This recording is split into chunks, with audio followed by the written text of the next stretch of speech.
अस्सलाम वालेकुम तलबा। जमात पंचम मज़मून इस्लामियात बाब नंबर 4 है और उसका सबक जो हम पढ़ रहे हैं वो है अफ़्व दरगुज़र।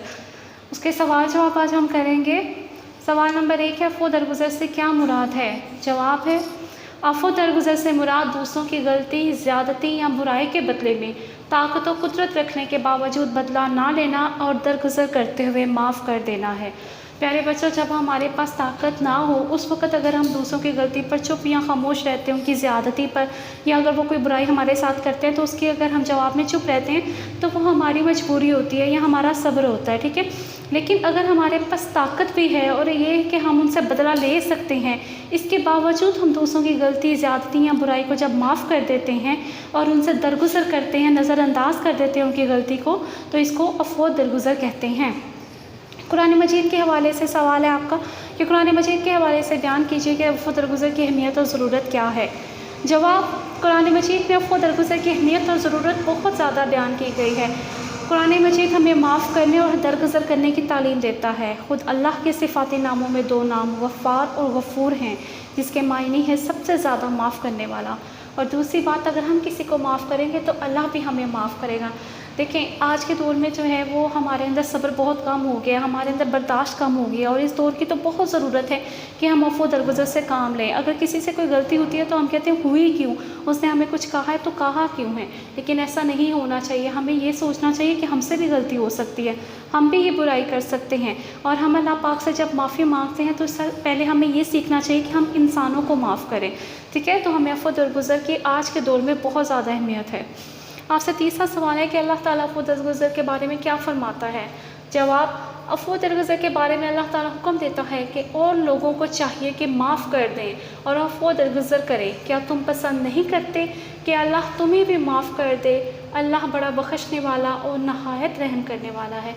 फिर वही बात है कि अगर हम अल्लाह से माफ़ी चाहते हैं तो पहले हमें ये सीखना होगा कि हमने दूसरों को कैसे माफ़ करना है, ठीक है।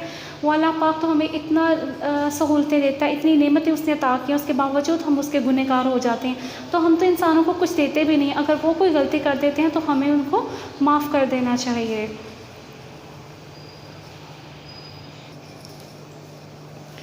Okay dear students, question number 4 है कि आप सल्लल्लाहु अलैहि वसल्लम की ज़िंदगी से अफ़्व दरगुज़र की चंद मिसालें बयान करें। जवाब है, नबी अकरम सल्लल्लाहु अलैहि वसल्लम की ज़िंदगी से अफ़्व दरगुज़र की बहुत सी मिसालें मिलती हैं। अहले मक्का इस दावत इस्लाम के बाद आपके साथ बहुत बेरहमी से पेश आते थे, तब भी आप सल्लल्लाहु अलैहि वसल्लम ने उनको उफ़ तक नहीं कहा, जवाब में कुछ भी नहीं कहते थे, इतनी तकलीफ़ें देते थे। जैसा कि आपको वाक़या पता है कि एक बूढ़ी औरत जो थी वो आप सल्लल्लाहु अलैहि वसल्लम के रास्ते में अपनी छत पर खड़ी रहती थी, जब आप सल्लल्लाहु अलैहि वसल्लम गुजरते थे तो ऊपर से कूड़ा फेंक देती थी, लेकिन आप सल्लल्लाहु अलैहि वसल्लम ने कभी उनको कुछ भी नहीं कहा था। और जब कुछ दिन वो कूड़ा नहीं फेंक रही थी तो आप सल्लल्लाहु अलैहि वसल्लम उसके घर गए दरियाफ़्त करने कि ऐसा क्या हुआ है कि वो आ नहीं रही है। फिर उसके घर की सफाई की, उनके लिए उनकी इयादत की, उनके लिए खाना बनाया। तो वो बूढ़ी औरत आप सल्लल्लाहु अलैहि वसल्लम के हुस्न अखलाक से इतना मुतासिर हुई कि उसने इस्लाम कबूल कर लिया। बजाय इसके कि उसको कुछ कहते आप सल्लल्लाहु अलैहि वसल्लम ने अफ़्व दरगुज़र से काम लिया और उनके साथ मोहब्बत के साथ पेश आए, ठीक है। तो वो जितने भी दुश्मन थे उनका आप कुछ भी नहीं कहते थे, बल्कि उनके हक़ में अल्लाह से दुआ करते थे। वो आपको पता है सफ़र ताइफ़ में भी जब उन्होंने ताइफ़ के सरदारों ने आप सल्लल्लाहु अलैहि वसल्लम की दावत कबूल नहीं की और शरारती लड़कों को आपके पीछे लगा दिया, तो वो जब शरारती लड़कों ने उन पर पत्थर फेंके थे, यहाँ तक कि आप सल्लल्लाहु अलैहि वसल्लम के जूते खून से भर गए थे। तो आप सल्लल्लाहु अलैहि वसल्लम के पास पहाड़ों का फरिश्ता हाजिर हुआ था जिब्राइल अलैहिस्सलाम के साथ, और उसने दरियाफ़्त किया था कि अगर आप चाहते हैं तो मैं इनके ऊपर जो है 2 पहाड़ों के दरमियान इनको पीस दूंगा, लेकिन आप सल्लल्लाहु अलैहि वसल्लम ने तब भी उनके हक़ में दुआ की थी। इसी तरह जब मक्का फ़तह हुआ था तो वो सारे ज़ालिम लोग मुजरिम के तौर पर सर झुकाए आप सल्लल्लाहु अलैहि वसल्लम के सामने खड़े थे।